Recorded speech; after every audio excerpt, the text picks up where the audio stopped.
رمضان قرآن کے نزول کا مہینہ ہے، یہ تو ایک سالگرہ ہے۔ قرآن کریم اللہ تعالیٰ نے جو اتارا ہے وہ ساری انسانیت کے لیے ایک مشعل راہ ہے، اللہ تعالیٰ کی سب سے بڑی نعمت ہے، کیونکہ اللہ تعالیٰ نے اپنے آخری کلام کو قرآن کریم کو رمضان کے اندر اتارا ہے۔ یہی وجہ ہے کہ نبی صلی اللہ علیہ وسلم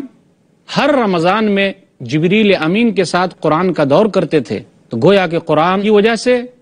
ہم اور آپ کو رمضان کے مہینے میں زیادہ سے زیادہ تلاوت قرآن کرنی چاہیے،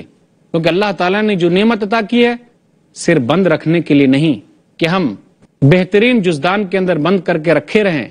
کہیں موقع ملے تو اس پر ہاتھ رکھ کر قسم بھی کھا لیں، کہیں ضرورت پڑ جائے تو ہم نئی نویلی دلہن کو اس کے سائے میں سے گزار لیں،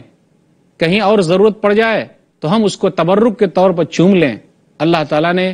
قرآن جو ہمیں دیا ہے وہ اس لیے دیا ہے کہ ساری نو انسانیت کے لیے ایک یہ ہدایت ہے، لوگوں کو اس پر عمل کرنا ہے۔ اللہ کا یہ پیغام ساری انسانیت کے لیے ہے۔ رسول اللہ صلی اللہ علیہ وسلم رمضان کے مہینے میں جبریل امین کے ساتھ قرآن کا دور کرتے تھے۔ عبداللہ بن عباس رضی اللہ تعالیٰ عنہ کہتے ہیں،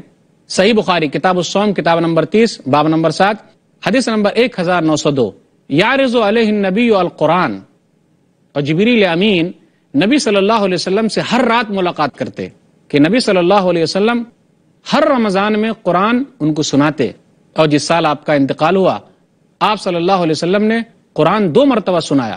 قرآن کریم تمام لوگوں کے لیے ہدایت ہے، یہی وہ مہینہ ہے جس میں قرآن کریم اتارا گیا۔ اللہ نے کہا سورہ بقرہ سورہ نمبر 2 آیت نمبر 185، شہر رمضان الذی انزل فیہ القرآن ھدی للناس وبینات من الھدی والفرقان، کہ رمضان کا مہینہ تو وہ ہے جس میں قرآن کریم اتارا گیا،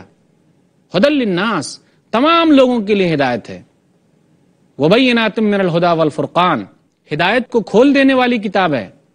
اور حق و باطل کے درمیان فرق کرنے والی کتاب ہے۔